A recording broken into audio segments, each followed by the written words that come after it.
समुद्री लुटेरे। जी दोस्तों, बहुत सारी सीरीज हमने इस मूवी की देखी है। ये हिंदी अनुवाद है उस मूवी का, समुद्री लुटेरे, जिसमें जैक स्पैरो नाम का एक बहुत ही बेहतरीन कप्तान होता है और उसके अंदर जो है समुद्र में उनका सफर होता है। और ये मूवी लगभग आप सभी ने देखी होगी, कमेंट बॉक्स में मुझे बताइएगा। जब जब जहाज के अंदर कोई प्रॉब्लम आती है तो जैक स्पैरो कोई ना कोई तरीके से उसको बचाने की कोशिश करता है, अब भंवर से निकालने के लिए प्रक्रिया करता है और तकरीबन निकाल देता है। इस वक्त आप सभी के पोर्टफोलियो के अंदर एक दिक्कत तो जरूर दिखाई दे रही होगी कि सबका पोर्टफोलियो किसी ना किसी भंवर में फंसा हुआ है।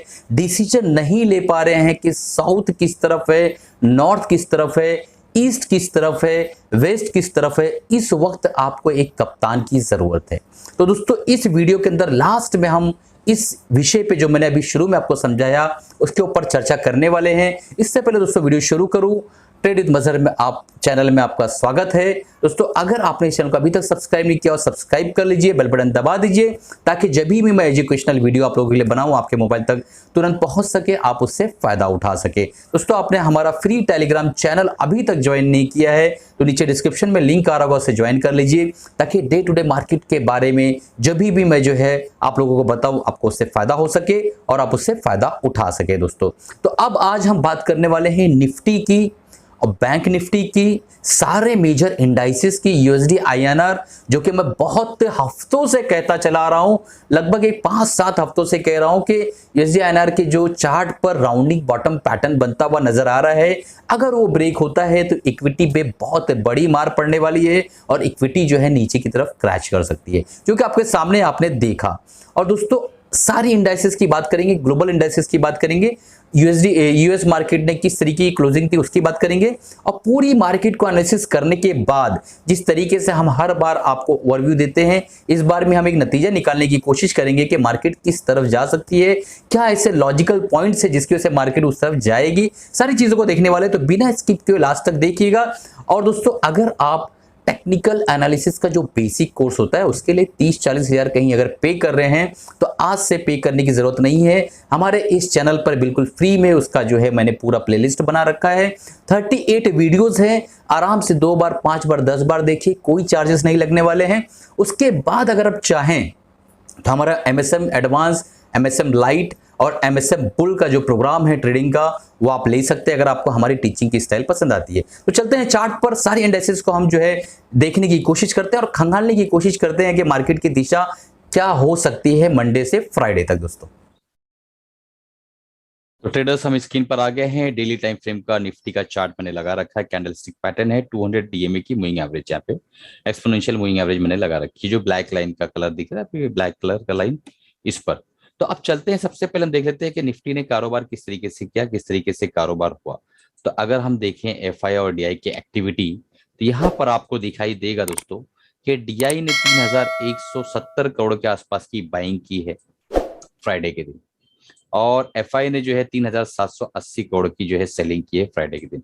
यहाँ पे सबसे इंपॉर्टेंट चीज देखने वाली ये है कि कंटिन्यू जो है एफआई सेलिंग कर रहे हैं, बट डीआई कंटिन्यू काफी मेहनत कर रहे हैं, मार्केट को संभाले हुए हैं। यकीन मानिए दोस्तों, अगर एफआई इस तरीके की सेलिंग कोरोना से पहले करते और डीआई की एक्टिविटी नहीं रहती तो मार्केट इस वक्त 5000 से 7000, 7500 के आसपास होता। बट रिटेल इन्वेस्टर्स का पैसा बहुत ज्यादा आया है, हम और आपका पैसा बहुत ज्यादा लगा है, तो इस बार मार्केट को संभाले रखने में सबसे ज्यादा हाथ डीआई का है, हमारा और आपका है। और मार्केट में एक बहुत बेहतरीन और बहुत बड़ा शिफ्ट मुझे नजर आ रहा है कि मार्केट अब जो है आत्मनिर्भर होते जा रही है और एफआई की आवश्यकता इतनी ज्यादा नहीं पड़ रही है। मार्केट फिर भी जो है रुका हुआ है। अगर एफआई यहाँ पर आ जाए तो मार्केट काफी बुलिश हो जाएगा, इस चीज को याद रखिएगा।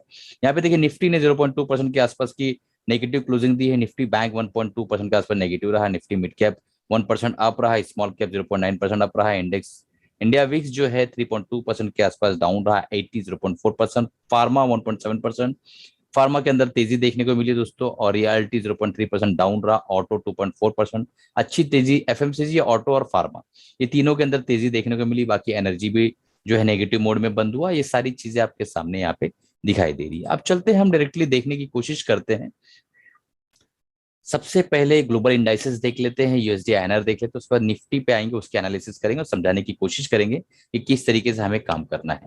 तो यहाँ पे देखिए मैंने यूएसडी आईएनआर का चार्ट ओपन कर रखा है और मैंने हमेशा इस चार्ट के बारे में आप लोगों को बताया भी है।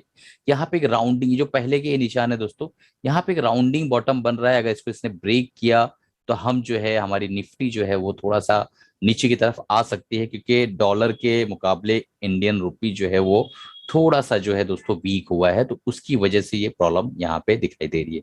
अब ये कब का जो टारगेट होता है दोस्तों, अगर वो टारगेट हमें अचीव करने मिल जाए यहाँ पे, तो बहुत ही ज्यादा मुसीबत में हम आ सकते हैं, क्योंकि यहाँ से आप देख पा रहे हैं दोस्तों 72 रुपए से 76 रुपए का ये टारगेट है। अगर इतना ही हम ऊपर लगाते तो यहाँ से आप 4-5 रुपये अगर ऊपर जाते हैं तो लगभग लगभग 80 से 81 रुपये के आसपास, 81 पॉइंट के आसपास हम चले आएंगे। तो दोस्तों ये जो है थोड़ा सा बहुत अलग सी कंडीशन बन जाएगी। बस हम ये प्रे कर सकते हैं कि वापस से सेटल डाउन हो जाए, ताकि हमारा जो रुपी मजबूत हो और सारी चीजें संभलती हुई नजर आए। तो अब चलते हैं, देखते हैं सबसे पहले बैंक निफ्टी। तो बैंक निफ्टी जैसे कि मैंने ऑलरेडी बता दिया था कि काफी अच्छा मजबूत दिख रहा था। इस वक्त मैंने यहाँ बताया था पिछले हफ्ते कि यहाँ से जो अगर नीचे जाता है तो ये डाउन ट्रेंड में चला जाएगा। इसने गैप डाउन ओपनिंग की संभालने की कोशिश की, अगेन जो है गैप डाउन नीचे की तरफ जा रहा है। तो यहाँ पे आप देखिए बैंक निफ्टी 32,625 के आसपास का एक क्रूशियल सपोर्ट है, यहाँ पे एक सपोर्ट ले सकता है। तो इस चीज पे आपको नोटिस करना है कि अगर यहाँ पे सपोर्ट लेता है तो यहाँ से एक रिवर्सल बाउंस बैक हमें दिखाई दे सकता है बैंक निफ्टी के अंदर 32,650 के आसपास में। अब यहाँ पे हम चलते हैं, देख लेते हैं दोस्तों निफ्टी फार्मा। तो निफ्टी फार्मा दोस्तों ऑलरेडी रेजिस्टेंस में ही चल रहा है, जैसा मैंने बताया था कि यहाँ पे इसका एक भीषण रेजिस्टेंस बना हुआ है। ये देखिए ये वाला रेजिस्टेंस, और यहाँ पे अभी इसके अंदर एक बाउंस बैक यहाँ दिखाई दे सकता है। कहां तक जा सकता है बाउंस बैक दोस्तों, मैं आपको बताता हूँ। इस लेवल तक बाउंस बैक जा सकता है। तो अगर 13,300 के आसपास ये आता है तो हमें यहाँ पे अपना माल निकाल देना है। अदरवाइज जो है इसके नीचे अगर जाता है 12,273 के नीचे, तो हम एक और जो है डाउन ट्रेंड के लिए तैयार हो सकते हैं निफ्टी फार्मा के अंदर। अब चलते हैं निफ्टी आईटी। निफ्टी आईटी जैसा आपको पता है दोस्तों, यहाँ पे मैंने एक ट्रेंड लाइन ड्रॉ करके रखा हुआ था। हॉरिजॉन्टल लाइन सपोर्ट लाइन थी, यहाँ पे देखिए सपोर्ट, यहाँ सपोर्ट, यहाँ सपोर्ट। इसको जब इसने गैप डाउन ओपनिंग के साथ ब्रेक किया और काफी नीचे आया, तो अब हमें कहाँ सपोर्ट मिल सकता है मैं वो आपको बताने की कोशिश करता हूँ। दोस्तों यहाँ पे तो कोई मेजर सपोर्ट नजर आ नहीं रहा है। थोड़ा करीब में अगर हम देखें तो ये जो एरिया है, ये एरिया 28,250 के आसपास का यहाँ पे एक सपोर्ट लेता हुआ नजर आ रहा है। इस एरिया के बीच में अगर ये आता है तो यहाँ से एक बाउंस बैक डेफिनेटली होगा, क्योंकि काफी नीचे गिर चुका है। लगभग जो है 25 से 30% के आसपास की गिरावट जो है निफ्टी आईटी के अंदर आई। लगभग कई सारे स्टॉक्स में इतनी गिरावट आई है दोस्तों। अब चलते हैं, देखने की कोशिश करते हैं निफ्टी ऑटो। तो निफ्टी ऑटो जैसा कि मैंने पहले भी बताया था कि एक बुलिश टेरिटरी में जाने की काफी प्रयास कर रहा है, बट जा नहीं पा रहा है दोस्तों। यहाँ पे आप एक चीज ध्यान दीजिए, ध्यान देने वाली बात यह है कि यहाँ पे अगर हम देखें एक मिनट यहाँ पे, तो यहाँ पे आप देखेंगे कि एक इसने एक हेड शोल्डर जैसा पैटर्न बनाया है और ये नेकलाइन बनी हुई है। तो अगर यहाँ से हम गिरते हैं तो लगभग लगभग हमारा आसानी के साथ ये एरिया हम टच कर सकते हैं। इस चीज का ध्यान रखिएगा 9,375 का, लेकिन इसकी संभावना बहुत कम है कि हम यहाँ पे गिरे, क्योंकि हमें यहाँ सपोर्ट मिल रहा है ऑलरेडी, यहाँ सपोर्ट मिला हुआ है, यहाँ सपोर्ट मिला, तो हम यहीं कहीं अपना सपोर्ट बना सकते हैं इस जोन के अंदर। ठीक है, तो अगले हफ्ते निफ्टी जो है मुझे ऐसा लगता है निफ्टी ऑटो बुलिश रह सकता है दोस्तों, कि इसके नीचे आने की संभावना बहुत ज्यादा कम है। अब चलते हैं, देख लेते हैं निफ्टी रियल्टी। निफ्टी रियल्टी दोस्तों डाउन ट्रेंड में चल रहा है। जब इसका बुल ट्रेंड आएगा तब बात करेंगे। अभी तो ये डाउन ट्रेंड में एक बाउंस बैक अगर दिखता भी है यहाँ से, तो वापस वो नीचे जो है वो सेल ऑफ हो जाएगा और नीचे की तरफ चला आएगा। निफ्टी एनर्जी, निफ्टी एनर्जी दोस्तों यहाँ पे हमें सपोर्ट लेता हुआ नजर आ सकता है इस एरिया के अंदर। एक चीज का ख्याल रखिएगा, अगर यहाँ पे ये सपोर्ट लेता है, यहाँ से एक रिवर्सल कैंडल बनती है, तो 25,340 के आसपास एक सपोर्ट बनेगा और यहाँ से हम ऊपर की तरफ निकल जाएंगे, क्योंकि एनर्जी सेक्टर में ऑलरेडी तेजी बाकी है और यहाँ पे एक ट्रेंड लाइन जो है उसको ये रिस्पेक्ट जरूर करेगा इस एरिया के अंदर। तो ये चीज का ध्यान रखिएगा निफ्टी एनर्जी में। निफ्टी मीडिया में कुछ खास नहीं है। एफएमसीजी ये इंपॉर्टेंट टॉपिक बात करने के लिए है दोस्तों। यहाँ पे एक ट्रेंड लाइन बना हुआ था, मैंने कहा था कि ये नीचे की तरफ आ सकता है। डबल टॉप बनाया, नीचे की तरफ आया, यहाँ पे एक सपोर्ट लेने की कोशिश कर रहा है। तो अगर आप देखें तो ये जो एरिया है यहाँ पे इसने कई बार सपोर्ट लिया है, यहाँ भी सपोर्ट लिया, यहाँ भी सपोर्ट लिया, यहाँ भी सपोर्ट लिया। इस एरिया में सपोर्ट है, यहीं पे सपोर्ट लेने की कोशिश कर रहा है और यहाँ से ऊपर जाने की कोशिश कर रहा है। तो एक तेजी बनती हुई तो नजर आ रही है। अगर यहाँ पे आप समझिए कि 35,700 के नीचे अगर ये आ जाता है तो समझो हम आसानी के साथ जो है 33,400 500 तक आ जाएंगे। अदरवाइज ये कल इसके ऊपर क्लोजिंग देते था, इस कैंडल के ऊपर, ये कैंडल की जो हाई है मैं आपको बताते हैं 37,370 के आसपास, इसके ऊपर क्लोजिंग देता है तो बड़ी आसानी के साथ हमें टच करेंगे और ऊपर की तरफ निकल जाएंगे, क्योंकि अभी जो मार्केट के अंदर एक बड़े मेजर ट्रेंड को इसने तोड़ा है और ऊपर जाने की कोशिश कर रहा है दोस्तों। अब यहाँ पे अगर देखें तो निफ्टी मिड कैप नीचे की तरफ पिछले हफ्ते बहुत बड़ी पिटाई हुई निफ्टी मिड कैप की, आपको पता है। बट अभी निफ्टी मिड कैप के अंदर एक रुकावट आ सकती है, क्योंकि इस एरिया में निफ्टी मिड कैप ने बहुत वक्त गुजारा है और एग्जैक्टली यहाँ पे एक सपोर्ट लिया, तो यहाँ पे सपोर्ट लेने की संभावना बन सकती है दोस्तों। अब चलते हैं, हम देख लेते हैं निफ्टी नेक्स्ट 50। ठीक है, तो ये देखिए मैंने यहाँ बताया था आपको, एक रेजिस्टेंस फिर अगेन एक रेजिस्टेंस, यहाँ पे एक रेजिस्टेंस ले सकता है, लेकिन इसको ब्रेक किया, फिर यहाँ पर आया, सस्टेन नहीं कर पाया, नीचे की तरफ चला आया। तो ये बताता है कि इसके अंदर एक वीकनेस है, बट यहाँ पे काफी वक्त उसने गुजारा है। तो अगर हम यहाँ से एक हॉरिजॉन्टल लाइन ड्रॉ करें तो अगेन वही सेम पिक्चर, यहाँ पे एक सपोर्ट, यहाँ सपोर्ट, यहाँ सपोर्ट लेता हुआ नजर आ सकता है। अगर इस सपोर्ट को तोड़ देता है, यानी 37,400 को तोड़ देता है, तो नीचे की तरफ हम चले आएंगे बड़ी आसानी के साथ। और उसके बाद हमारा ये लेवल आराम से 35,250 के आसपास का, 35,000, एक मिनट दोस्तों मैं बता देता हूँ, 35,800 के आसपास का ये एरिया बहुत आसानी के साथ हम टच करने वाले हैं। ठीक है, तो अब चलते हैं हम डायरेक्टली निफ्टी पे और निफ्टी के एनालिसिस कर लेते हैं। देखिए दोस्तों, निफ्टी के एनालिसिस जैसा कि मैंने ऑलरेडी आपको बताया हुआ है, फिर भी एक बार समझाता हूँ। निफ्टी इस वक्त जो है एक बियरिश टेरिटरी में जा चुकी है, यहाँ पे एक रेजिस्टेंस, यहाँ पे एक रेजिस्टेंस, यहाँ पे एक रेजिस्टेंस। जब ये रेजिस्टेंस यहाँ बन रहा था तभी मैंने बता दिया था कि निफ्टी एक गैप अप ओपन जरूर हुआ है, बट यहाँ से एक लाइन आ रही जो यहाँ पे रेजिस्टेंस क्रिएट कर सकती है। और फाइनली दोस्तों 18,095 के आसपास जाकर और 18,114 के आसपास जाकर ये रिवर्स हो गया और फाइनली लोअर लोज बनाता हुआ यहाँ तक आ चुका है।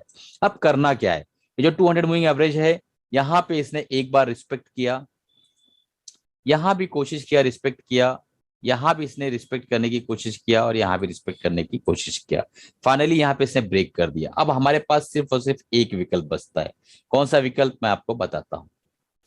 यहां पे निफ्टी ने काफी वक्त गुजारा है 15,500 से लेके और 16,000 के बीच में काफी वक्त गुजारा है। यहीं पे जो है कहीं ना कहीं हमारा सपोर्ट बनता हुआ दोस्तों नजर आ रहा है 15,500 से लेके 15,700 के बीच में। ठीक है, तो ये एक क्रूशियल सपोर्ट है, अगर ये हम तोड़ते हैं तो बहुत आसानी के साथ दोस्तों हम जो है 15,000 को भी टच कर ले जाएंगे, 14,500 भी आ सकता है। अब करना क्या है, तो करना ये है दोस्तों कि आपको अगर यहाँ पे एक छोटे टाइम फ्रेम में हम चलते हैं, आवरली टाइम फ्रेम में चले जाते हैं। आवरली टाइम फ्रेम में आपको थोड़ा सा मैं पिक्चर समझाने की कोशिश करता हूँ। यहाँ पे हमारा जो है एक सपोर्ट बनता हुआ नजर आ रहा है इस एरिया के अंदर। ठीक है, तो अगर आपको छोटे टाइम फ्रेम के लिए काम करना है तो जब तक के हम 16,080 के ऊपर क्लोजिंग नहीं दे देते हैं दोस्तों, आपको कोई भी जो है बाय कॉल एक्टिवेट नहीं करना है। ये बात याद रखिएगा, बाय कॉल एक्टिवेट नहीं करना है। ठीक है, और अगर हम जो है क्लोजिंग दे देते हैं लगभग 15,750 के नीचे, तो आपको जो है यहाँ पे एक सेलिंग जो है यहाँ पे मिल सकती है इसके लो के नीचे। मैं आपको बता देता हूँ 15,740 पकड़ लीजिए, 730, 15,730 के नीचे अगर हम यहाँ पे क्लोजिंग दे देते हैं दोस्तों इस एरिया में, तो आपको शॉर्ट करना है। इस बीच में क्या करना है, इस बीच में कुछ नहीं करना है, क्योंकि मार्केट दो तरफा आपको नुकसान पहुंचाती है। इस दिन हमने देखा कि इस दिन जो है इसने एक ओपनिंग की, गैप अप, फिर नीचे आया, फिर ऊपर गया, उसके बाद नीचे आ गया। यानी जो है यहाँ पे स्ट्रैंगल जो है वो उस तरह की चीजें काम कर सकती है, बट ऑप्शन जो है दोस्तों उससे जो है आप दूर रहिए, अदरवाइज ऑप्शन कुछ बचेगा नहीं। और फ्यूचर से दूर रहिए, क्योंकि उसके वजह से आपका फ्यूचर पूरा खत्म हो जाएगा। तो कैश मार्केट में काम करने की कोशिश करिए, मेरे हिसाब से ज्यादा बेटर रहेगा। और इस मार्केट के अंदर आपको जो है कैपिटल अपना हाफ कर देना है। मान लो आप 1 करोड़ रुपए से ट्रेड कर रहे हैं, तो आपको सिर्फ और सिर्फ 50 लाख रुपया ही लगाना है। हो सके तो 30 लाख से ही काम करिए। ये बहुत इंपॉर्टेंट क्राइटेरिया होता है इस तरह की मार्केट के अंदर काम करने का। लॉन्ग टर्म विजन अगर हम बात करें तो लॉन्ग टर्म दोस्तों ओवरऑल हम लोग जो है ऐसी जगह पहुंच चुके हैं जहां पे हमें एक बहुत अच्छा सपोर्ट बनता हुआ नजर आ रहा है। लॉन्ग टर्म में अगर देखें तो इस एरिया के अंदर जो है हमारे यहाँ सपोर्ट निकल कर आ रहा है और लोअर लोज बनाता हुआ मार्केट तो जा रहा है, बट यहाँ से रिवर्सल के काफी चांसेस है। मीडियम टर्म में हम ऊपर की तरफ जा सकते हैं कहां तक जा सकते हैं मैं वो भी आपको बताता हूं। 17,350 17,250 के आसपास इस लेवल तक हम यहाँ पे आ सकते हैं। नेक्स्ट वीक हो सकता है, पूरी पूरी उम्मीद है कि हम यहाँ तक टच करें। फिर उसके बाद जब हम गिरेंगे तो फिर 15,400 15,300 14,500 के लेवल्स आएंगे दोस्तों, ठीक है। तो ये याद रखिएगा, अभी हम फौरन यहाँ नीचे नहीं जा रहे हैं। मुझे ऐसा लगता है 70% से ज्यादा, ये बात मैं बता रहा हूं आपको, 70% से ज्यादा मुझे उम्मीद है। देखिए पूरा प्रोबेबिलिटी का गेम है, कोई नहीं जानता, मैं भी नहीं जानता हूँ, मार्केट ही जानती है सिर्फ कि हमें कहाँ जाना है। बाकी दुनिया का कोई व्यक्ति नहीं बता सकता कि निफ्टी कहाँ जाने वाली है। बट एक प्रोबेबिलिटी होती है कि जो सिचुएशन यहाँ बनी हुई है, यहाँ पे जो संभावना है, और मार्केट एक तरफा नीचे इस तरीके से नहीं आएगी दोस्तों। ये बात याद रखिएगा, मार्केट इस तरीके से जो आई है नीचे, इस तरीके से मार्केट नीचे नहीं आएगी। थोड़ा एक पुल बैक होगा, फिर नीचे आएगी। पुल बैक कितना आएगा हम वो भी देख लेते हैं, कोई प्रॉब्लम की बात नहीं है, हम पुल बैक भी देख लेते हैं। यहां से हम गिरे हैं, एक हमने लेग बनाई यहां तक के, ठीक है। अब हमारा पुल बैक मैक्सिमम जो है दोस्तों 16,650, 16,900, और यहाँ पे आप देखिए 16,200, ठीक है। तो हम बहुत आसानी के साथ दोस्तों इस लेवल तक टच कर सकते हैं, इस लेवल तक बहुत आसानी के साथ। तो 16,200 का जो लेवल है यहाँ पे हम आ सकते हैं। उसके बाद फिर हम वापस गिरेंगे। बस ये लेवल जो टच होगा, 1 महीना लगेगा कि 1.5 महीना लगेगा, कितना वक्त लगेगा वो पता नहीं। बस इस लेवल को टच करने के बाद शायद हम वापस नीचे की तरफ आ सकते हैं, क्योंकि मार्केट के फंडामेंटल्स मार्केट को सपोर्ट नहीं कर रहे हैं। तो मार्केट पे एक पेंडिंग है पुल बैक, तो वो पुल बैक हमें मिल सकती है। चलिए इसी के साथ अलविदा चाहता हूँ, कमाते रहिए, खुश रहिए। और आपको जो है एक डिस्क्लेमर देना चाहूंगा कि ये जितनी भी एनालिसिस मैंने की है सिर्फ और सिर्फ एजुकेशनल पर्पज से की है, कोई बाय सेल रिकमेंडेशन मेरी तरफ से नहीं है। अगर आप बाय या सेल करना चाहते हैं दोस्तों तो अपने फाइनेंशियल एडवाइजर से राय मशवरा लेने के बाद ही बाय या सेल करिएगा, ताकि जो है आपका हार्ड अर्न मनी जो है सेफ रहे। और ये जो मैंने एनालिसिस की वो प्रोबेबिलिटी के गेम पे कोई भी जो है यूट्यूबर, कोई भी कोच, कोई भी मेंटर जो है आपके एनालिसिस करता है। तो आप जो है अपने हार्ड अर्न मनी को लगाना चाहते हैं तो आप खुद जो अपने ड्यू डिलिजेंस से एनालिसिस करिए, या तो अपने फाइनेंशियल एडवाइजर से राय मशवरा लेने के बाद ही एनालिसिस करिए। मिलते हैं अगले प्रोग्राम में अगले वीडियो के साथ। तो जो कप्तान की मैंने बात किया था, जिस टॉपिक पे हम थे शुरू में इस वीडियो के, उस पर हम आते हैं। जिंदगी के अंदर जो आपका पोर्टफोलियो, जो फाइनेंशियल शिप है, आपकी जो जहाज है, वो कहीं ना कहीं कभी ना कभी भंवर में फंसता है। कभी वो भंवर बड़ा होता है, कभी वो भंवर छोटा होता है। मान लो 2008 का भंवर, 2000.com का भंवर, नोटबंदी, जीएसटी का भंवर, ये सारे जो छोटे छोटे भंवर थे, उसके बाद कोरोना काले काल का भंवर। तो ऐसे भंवर में आपको एक जैक स्पैरो जैसी कप्तान की जरूरत है, जो सारी चीजों को जानता हो, समुंदर के सारे हालात उसे पता हो। मार्केट एक समुंदर है दोस्तों, ये मैंने नहीं कहा है, आपने ऑलरेडी वेब सीरीज देखी हुई है कि मार्केट एक इतना गहरा समुंदर है कि हर इंसान चाहे तो अपनी प्यास बुझा सकता है। तो समुंदर मार्केट है, ये तो सबको पता है। अब उस समुंदर में कप्तान की भी जरूरत है। तो अब आपको वाइसली सोच समझ के डिसाइड करना है कि आपके पोर्टफोलियो के लिए कप्तान कौन होगा, आपके पोर्टफोलियो के लिए कैप्टन कौन होगा, ये आपको डिसाइड करना है। और आज ही फैसला लेना है कि अगर आपके पोर्टफोलियो को संभालने की जिम्मेदारी किसी को देना है तो आपको अपनी लर्निंग बढ़ानी होगी, आपको ही कप्तान बनना होगा, और आपको किसी अच्छे कप्तान से ट्रेनिंग लेनी होगी, आपको किसी ना किसी को मेंटरशिप आपकी लेनी होगी, और आपको जो है कोचिंग लेनी होगी। अब वाइसली डिसाइड करिए कि किससे आप सीखना चाहते हैं। प्रोग्राम की फीस लगभग कम ज्यादा सबकी सेम है।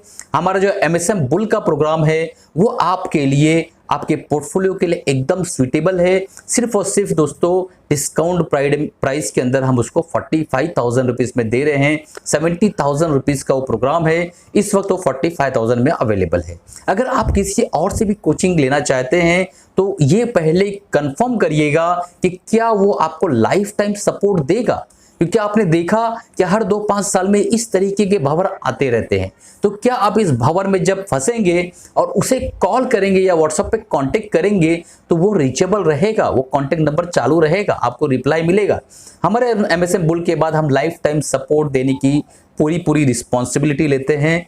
जब भी आपको जरूरत होगी, जब भी आप भंवर में फंसेंगे, XYZ जो भी इश्यू आएंगे आपको, वो हम आपको समझाने की, सुलझाने की कोशिश करेंगे।